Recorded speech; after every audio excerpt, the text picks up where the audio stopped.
But God be thanked that ye were the servants of sin, but ye have obeyed from the heart that form of doctrine which was delivered you. Romans 6:17. You once wore the chains of sin, the very habit of your own imagining enslaving you to doubt, fear, limitation. Yet, thanks be to God, for in your deepest heart you have obeyed that divine pattern delivered you, the seed of Christ.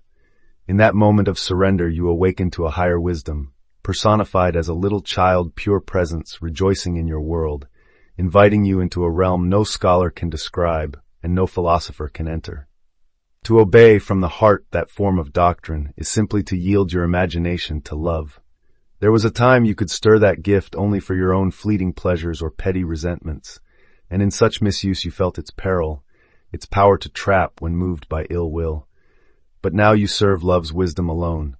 You imagine not to wound but to heal, not to control but to liberate. In doing so, you pass through the shell of another's outer condition as easily as seed through earth, planting new life where there was none. This is your freedom. Once a servant of sin, of negative imaginal habits, you have been reborn by a higher gift, love. Now the power that once bound you dances at your command. You no longer slumber in the old world of Caesar's wisdom, for you have stepped into the new world of God's innocence.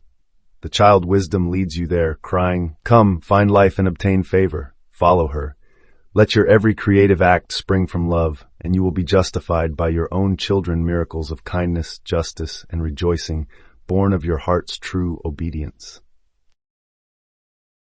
Servants of sin names our former identity habitual thoughts and feelings that dominated us unconsciously. To obey that form of doctrine means we consciously chose a new inner story, the blueprint of our divinity. Psychologically, this verse maps the shift from one state of consciousness, the old limiting self, into another, the new, free self, affected by wholehearted acceptance of a higher idea. Every change in outer reality begins as an inner assumption. Here the form of doctrine is the seed idea sown in the fertile soil of the subconscious. By obeying from the heart, we use our imaginative faculty to live as if the new identity were already true. That imaginal act vibrates through our entire being like sperm entering an egg, and over time, the incubation period, we experience its physical counterpart. In effect, we step out of the gravity of the old self and into the orbit of the new. This verse unveils our latent creative power, the gift of conscious imagination.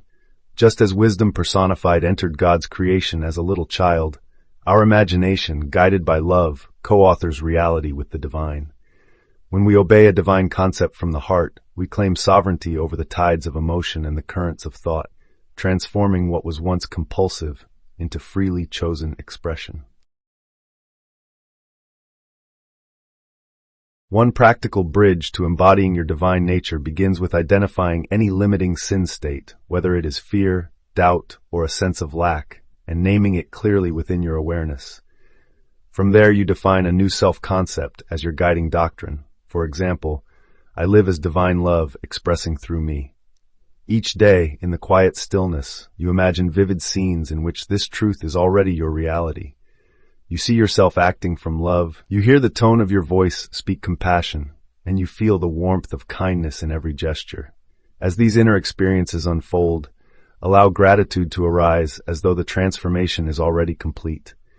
Then release any attachment to how or when this change will manifest, placing full trust in the creative process.